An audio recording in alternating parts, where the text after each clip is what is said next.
Okay, Ready? we're recording.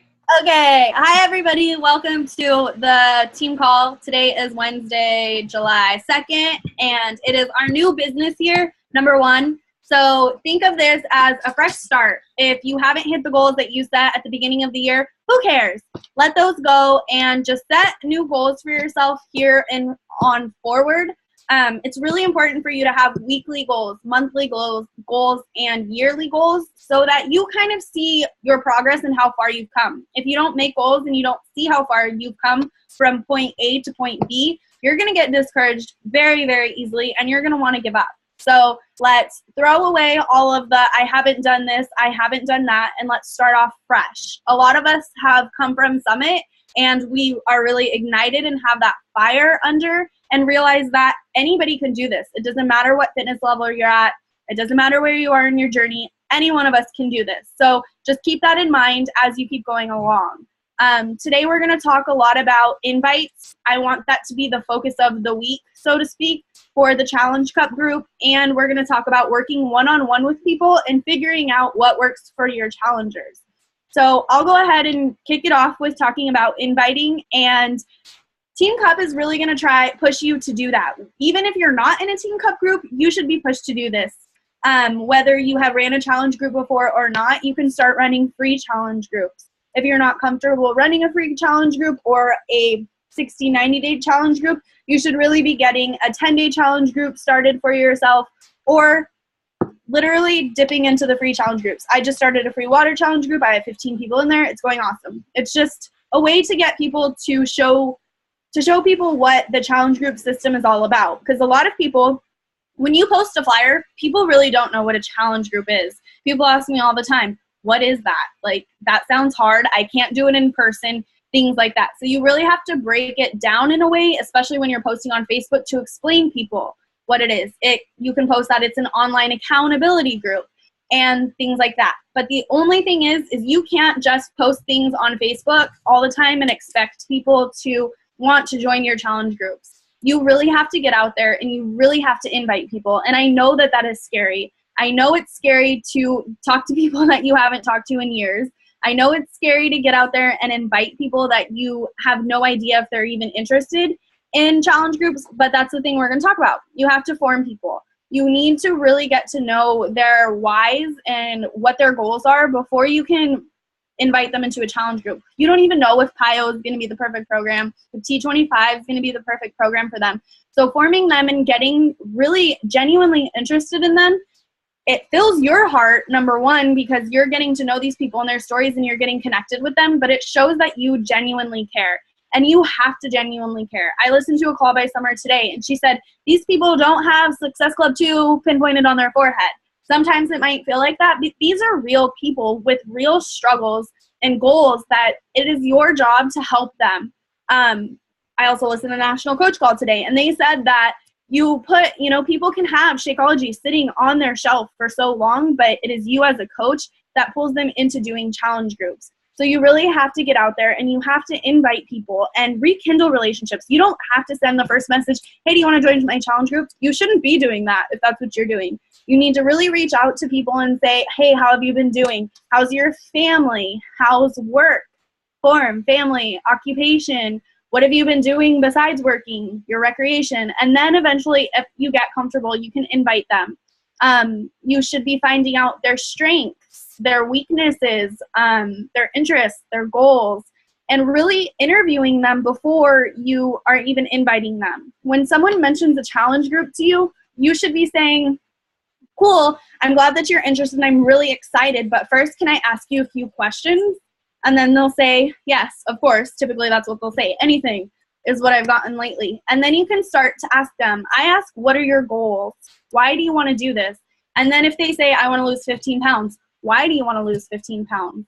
Because I want to feel good in my skin. Why do you want to feel good in your skin? Because I don't have any confidence. Bam, that's their why. You have to dig deeper and deeper with them and not just take the interview lightly, so to speak. You have to really dig in with them and figure out what will work for them and what's perfect for them so that you can put them into the appropriate challenge group.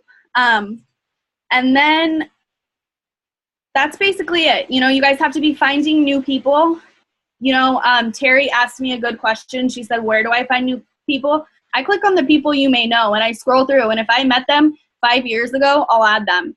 Or even I saw in a coach group that I'm in that people, if you don't know them, you can just add them and say, hey, I saw you're into fitness too. I like having fun fitness friends. That's easy. It helps hold me accountable. Another way is searching for groups on Facebook. You can go into groups, and I've recently started doing this. I'm in food groups, for instance, and I post pictures of what I eat. And yeah, everyone else in there is posting like cheeseburgers and stuff like that. And I'm posting my healthy food. So just getting active more in the social media community. If you like Pinterest, make your own pins. Take pictures of your food and make your own pins, and you can link that to your Facebook profile. I don't know if you guys know that, but you can link your own websites into your pins if you want to use Pinterest. If you want to use Instagram, you can use hashtags, and don't use typical hashtags like workout, I love working out, T25, insanity, Shakeology. Don't use those. Use hashtags that people don't typically use. I hashtagged the other day, I hate working out, and I went and I liked everybody who hates working out pictures. It takes a little bit of time and investment to find people, but it's truly beneficial. I have somebody that I'm still talking with. She found me on Instagram, sent me an email because I had my email in my bio, and she's going to be in a challenge group in a couple weeks. So you have to do the footwork to find people if you really want to make this work. It does take time, and it is scary. It's uncomfortable. I don't like talking to new people. But I do it because I know that there's people out there that need my help. So I'll let Kara roll into her portion, which is going to be working with your challengers once you have got them into a challenge group. Great. So the first thing that I want to say is all of these things are critical. Everything that Tiffany just touched on is exactly like point on, spot on. You have to be motivated, and you have to motivate the people who are interested from the start. Because if they think that in any way there's going to be like a way that they can get out of it or a way that they can slack off and you're going to be fine with letting them go, then what's the point? You have to, from the very get, have a fire within you that's going to put a fire within them. And that's kind of where I wanted to go with this, because I have a couple of different things that I've been doing because I'm struggling a lot with challenge groups. I'm struggling with specifically the longer challenge groups. So like 60, 90 days, I'm really having a hard time. Even though I'm investing time in it, even though I am putting in motivational quotes, people are just not plugged in. And so I'm like, okay, well, this is not what I'm good at then. Although it was what I love doing. I think a 30-day, 60-day is probably where I'm at. But one of the things that I'm doing, I have one woman that I'm working one-on-one with, and I created a small group. So it's just me and her in this one-on-one group. And then I also have another group where it's almost like a private challenge group. So there's 2 people and I'm their coach. And so it's them, being a little bit more private in the sense that they don't want to share with a large group, but it's fine. I'm still giving them the attention. I'm still giving them what they need. And what I have developed, which I'm going to share, and I'll put it in the file in Team Affinity, is I created an educational series for people who are not mentally there, who are not motivated themselves, because in the end, I could give them as much motivation as possible, but if they can't find it with them to get up and get that workout in, nothing's going to work. So I kind of took lessons from what I learned at the Biggest Loser Resort. I took lessons from some of the personal development that I've read, like Compound Effect. I've taken like some of the activities and the smaller things that they ask us to do, like in goal setting SMART goals. I took things from there, and that's part of what I have developed. As of right now, I have about 2 weeks worth of daily activities for people to do to get them motivated. And maybe it's just going to take one of those things to help someone really develop what they're looking for. But it's me putting the time and the investment into them, because that part is critical if you're going to have them last. And for someone who maybe has a lot of weight to lose or has a huge goal, they have to find that motivation for themselves from the start. let me just make sure I touched on what I wanted to tell.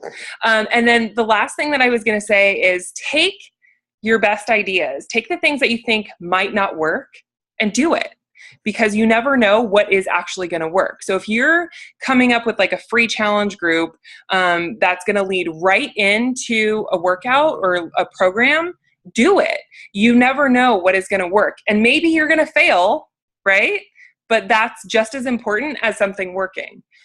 What does it say? Fail forward. Exactly. So you really have to take a chance and just, maybe that's what it's going to be, is you are going to just start testing things and see what works in small groups, large groups, whatever it might be, and just go for it. And I think that's it. You're on mute. I'll come back a little bit. So I held up a paper, I don't know if it would show, but to Kara, that says experiment and fail forward.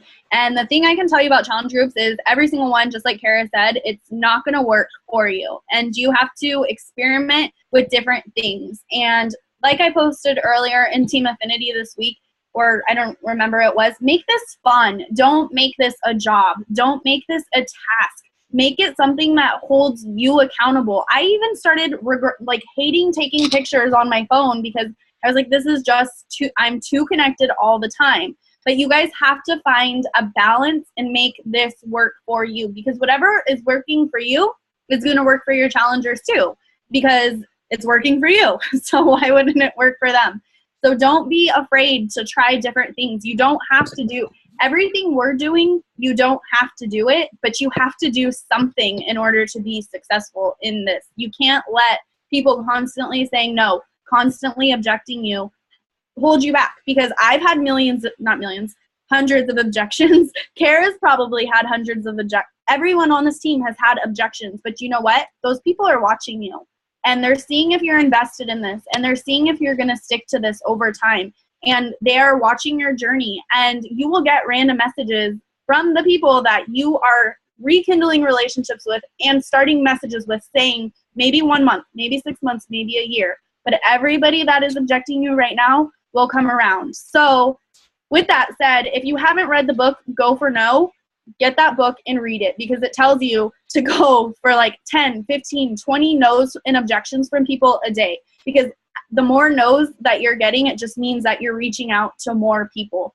That went into something I totally wasn't expecting, but go for no and go for your objections, and don't get discouraged, because I fight literally until 8:59 on the 30th or the 31st of the month for my Success Club points, because the more people I get out and the more people that I invite will come back and benefit me in challenge groups down the road. So that's all. Do you have anything else, Kara?